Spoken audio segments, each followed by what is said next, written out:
Hey everybody, good morning and welcome back to Blu-Roy Movies. It's Sunday morning, the traditional time of the weekly watches. And it does feel good doing it on a Sunday. I know my scheduling's been up and down a bit recently, but you've got me for the next 2 or 3 Sundays. As I say, the spiritual time, and it feels good. And this week we have 7 titles to talk about. Again, seem to be hitting some consistency, seems to be 7 a week, a movie a day over the course of a week, which is all good. And I kicked off the week, excuse me, with Larry sent me over very kindly indeed the 4K of Alien, and I just had to watch it straight away as soon as he sent it. And you've all seen Alien, but this 4K transfer is absolutely super. It really, really enhances the film. It's like you're inside of the Nostromo, and like you've got the xenomorph breathing down your neck. Yeah, really fantastic transfer. And again, just a great film. A film I can watch over and over again and take as much enjoyment as I did the first time I ever watched it. Truly a film in my top 10, if not my top 5 films of all time. And once again, Larry, thanks very much for sending that over to me. Really enjoyed it, and it's a disc that'll be going in the player many, many times. Absolutely wonderful stuff. Alien, Ridley Scott, seminal film. What more can I say? It's a classic. Next up, a film I found in a charity shop, Surbicon. Now, I've never heard of this, but I read the premise on the back and it sounded interesting. Directed by George Clooney. It stars Matt Damon, Julianne Moore, and Oscar Isaac. And this is a film I quite enjoyed, actually. This is about Matt Damon. He lives with his wife and son, and one night there's a home invasion and it goes terribly wrong and it ends up with the death of his wife. And it looks like an open and shut case, but then you find out that there's more to it than meets the eye. And I don't really want to say more than that because it will spoil it, but I really enjoyed this film. It's not a nice character in there. It's very mean-spirited. Damon's not a nice guy. Julianne Moore, who played his dead wife's sister's not a nice guy. Actually, Oscar Isaac, he was an insurance investigator sent out to investigate Matt Damon's life insurance claim. So you can pretty much read between the lines and see which way this one's heading, I suppose. But yeah, really surprised me. And reading the reviews of it, most people didn't like it, which surprised me because I always watch a film and read the reviews after. And it seems like I was in quite a minority to enjoy this. So it just goes to show, like, take films on their own merit. Don't listen to what other people say, because different people take different things out of different films. And yeah, if you see that one cheap, I think it might be out of print. So for 50p, I think I stumbled upon like a little bargain there. But if you can watch it, stream it, whatever, give it a go. Let me know what you think, because I thought that was all right. I really enjoyed that. I always enjoy Matt Damon, Julianne Moore, she's always good, but Oscar Isaac, superb stuff. Next up, and a film that subscriber and friend Ellery sent me over to check out after I watched Jessie Buckley last week, and that's Wild Rose. And again, another great film, another one I really enjoyed. This is about Rose. She's recently out of prison, not a troubled upbringing, and got herself into trouble. And her heart is in country singing, and her ambition is to get to Nashville in America to sing country music.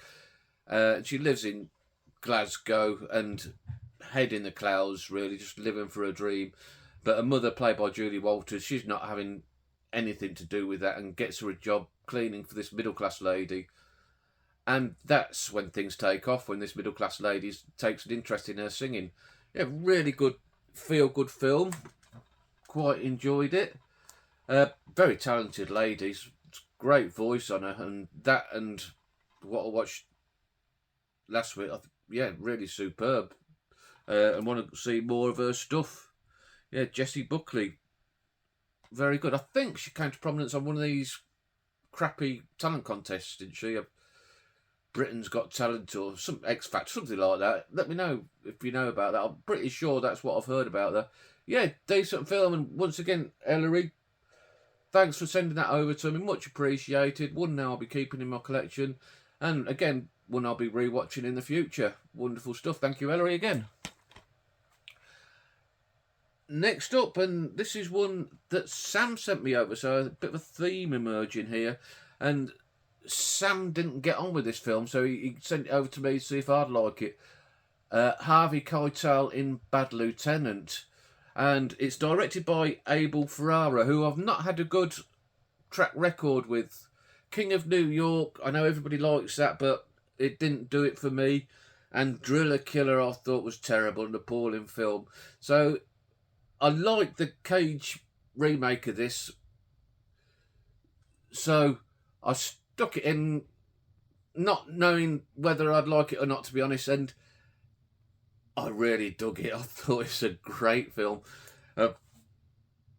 Keitel, what a horrible character he is in this. It's all about this nun gets abused in the worst way imaginable. You know where I'm leading with that. And Keitel, he is investigating it, but the stuff that Keitel gets up to, something else. If he does a drugs bust, he'll take the drugs to a drug dealer and go hard with them. There is an absolutely awful cringy scene when he pulls over two young girls for having a tail light out in their car. That, I think if you've seen that film, you probably know, but I think that scene will live with me for ages. But he's a mean-spirited character, that horrible character, but I just couldn't stop watching him and watching what he was getting up to. It's quite surreal in parts. He has visions of Jesus and stuff like that, and yeah, really awesome stuff, Sam. I'm glad you didn't like it, because I'm glad you sent it over for my collection now. Absolutely wonderful. Yeah, give Sammy a follow. Sammy's World of Movies. I'll stick his details down below as always. But again, Sammy, thanks very much. Wonderful, wonderful film. Next up, back into the Bette Davis box set for Watch on the Rhine. Always got unusual titles, these Bette Davis films. I struggle with them a bit. And though I did enjoy this one, it was the first one in the box set that didn't really wow me. This is all about Bette Davis, and she's married to Paul Lucas's character, who actually won the Best Actor award in the Oscars for this one. She's an American. It's set like 1940, during the early years of World War II. And her husband, Paul Lucas, he's this German engineer who doesn't agree with what the Nazis are doing, and he's led sort of a revolutionary campaign against them, and he's not welcome back in Germany as a wanted man.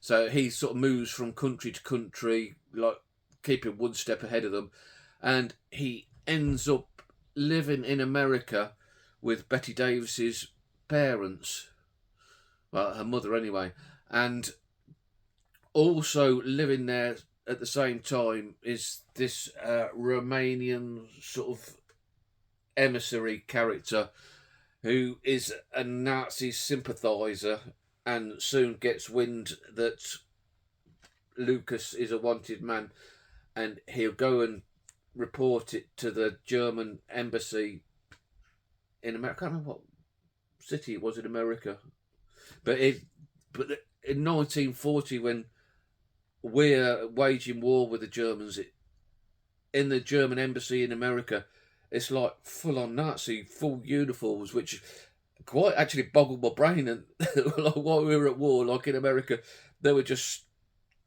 carry on having parties and all sorts. It's like it was a natural thing. Yeah, like I say, it was decent.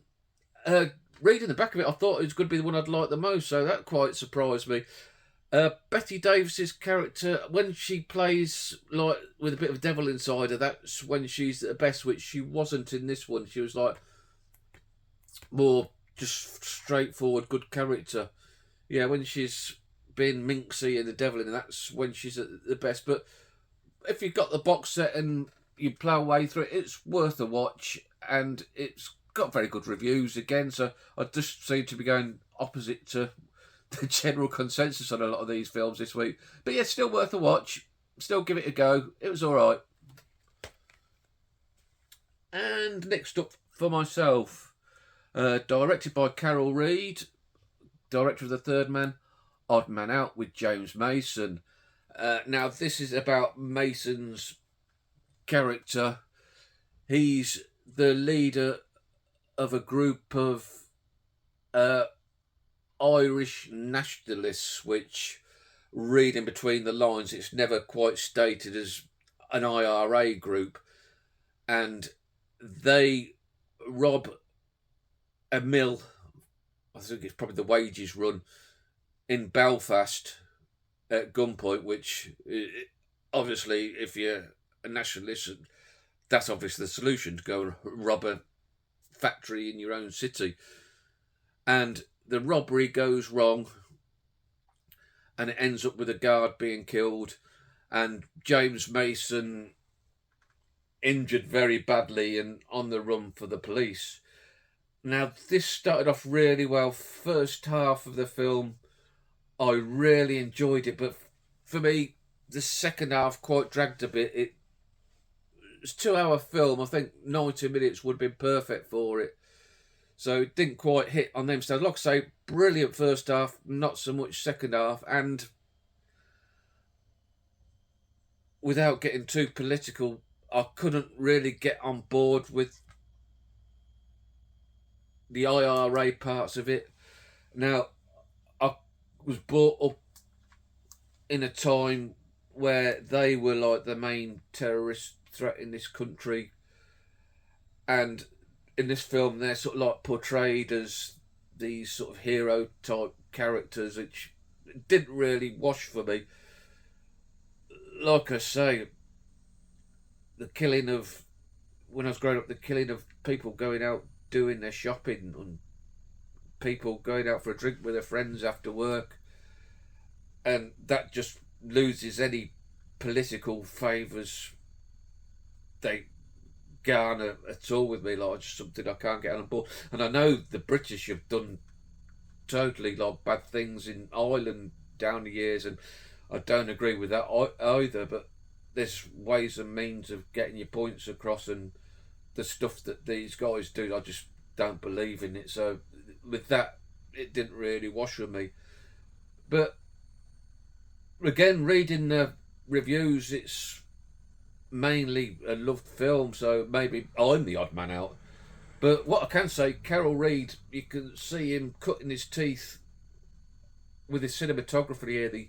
The use of shadows, it looks absolutely beautiful, that he'd hone and go on to another level in The Third Man. So in that aspect of it, it is a very, very well shot film, and Mason, brilliant actor. But yeah, just I couldn't get on board with some things in it. But yeah, all in all, a good film though, a good film. I'm glad I watched it. That's Odd Man Out by Carol Reed. And last for the week, Michael Douglas, Kathleen Turner, Danny DeVito, a palate cleanser if you wish, in The Jewel of the Nile. This is about Kathleen Turner. She goes off to the Middle East to write the memoirs of some commissaire type guy, some wannabe sultan, and it looks like it's going to be a nice little job, but he's got ulterior motives, and they're all running around trying to capture this Jewel of the Nile. Good action film, some good set pieces, scene on a train. I always seem to dig scenes on trains on there. Danny DeVito was the guy who never anything goes right for him. Very good at it. While it's not as good as Romancing the Stone, I don't believe, it's still a good hour and 3/4, a good switch your brain off. and enjoy a bit of action. Yeah, good stuff. So that's it for the week, guys. What do you think of my watches? Have you seen any of them? What did you think? I'm sure you've all seen Alien, but what about the others? Let me know down below. Give me a thumbs up if you like what I've done today. Maybe think about subscribing if you want to hear more of this twaddle. And you all be good. And I'll catch you guys later. Ta-ra.